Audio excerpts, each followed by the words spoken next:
Yes, ready, start. It is just over a month ago that we had assembled to participate in the inauguration of this UNESCO seminar on rural adult education. We had then meet with high hopes and intentions, and I am glad that though only a month has passed, we can now look back with satisfaction on the work accomplished. I must sincerely congratulate the director, the consultants, the chairman of the groups, the delegates, and other participants of the seminar for the energy and competence with which they have carried out their important task. I have every hope that all the countries participating in this seminar will benefit by the recommendations you have made and carry out your constructive suggestions for solving one of the most pressing problems of the world. I can assure you that so far as India is concerned, we all examine every one of your recommendations with care and sympathy in order to give effect to them as far and as soon as may be possible. I cannot naturally go into any details regarding your various recommendations. They are the result of hard work and careful thought and deserve close attention before any judgment is passed on them. I must, however, express my sense of satisfaction for the way in which you have sat down to work and divided the different aspects of a colossal problem for study and special groups. The provision of literacy may not by itself be enough for the education of adults, but there is no denying that it is the basis of all real education. The first study group, which dealt with different methods of teaching readings to adults, has made suggestion which will be of value to all countries. The second group, dealing with specific problems of health and family life, has discussed questions which are vital for any scheme of social welfare. No community can flourish until and unless the individuals constituting it are happy, and no individuals can be happy without health and a satisfactory home life.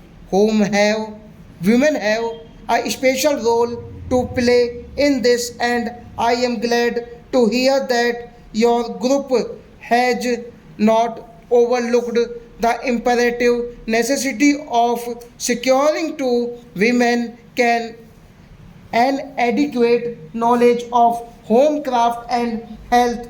The third group, dealing with the economic aspects of rural adult education, has attacked what is perhaps the most immediate concern to all rural adult educators of the free India.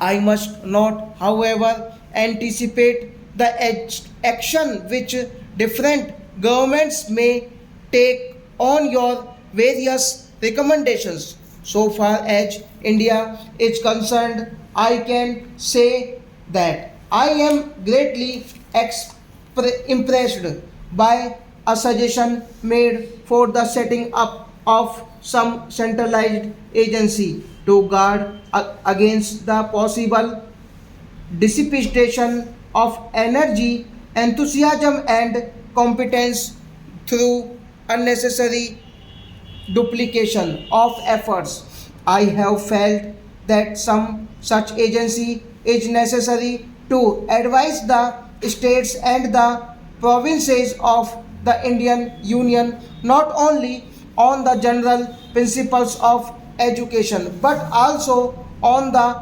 coordination of steps, procedures, and methods in order to achieve the best results at the minimum cost.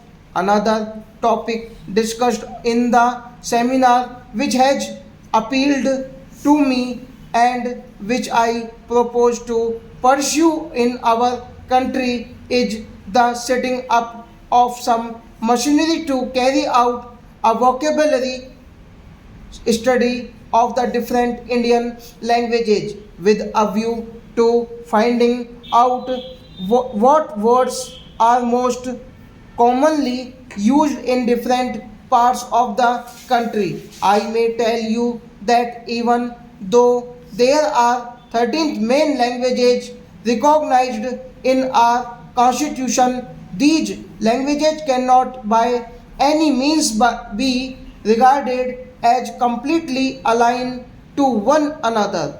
They have large common vocabularies, and if allowance is made for the mutation due to the factors of space, time, and punctuation, the number of common words will be larger still. I have for some time had in mind a plan for the collection of common Hindi words which are found in all the other Indian languages. I am convinced that when this work has been accomplished, the non Hindi speaking people of India will find that they already possess a large vocabulary of Hindi words, and with the addition of a few more common Hindi words, they can acquire without difficulty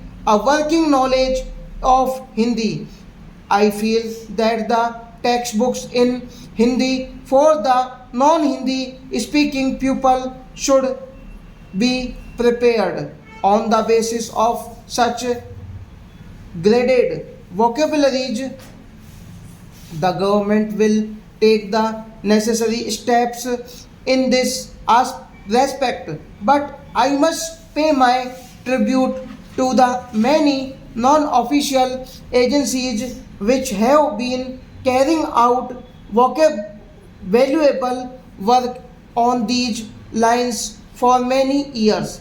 People all over the world are beginning to recognize that one of the surest ways of securing international peace is fundamental education for the people of the world on the lines envisaged by UNESCO. UNESCO has already begun this program. Now more remains to be done, and I hope that its service will be available to all the member and even non-member states by the provision of charts, visual aids, posters, and other illustrates material to impart social education in the fullest sense of the term. Stop.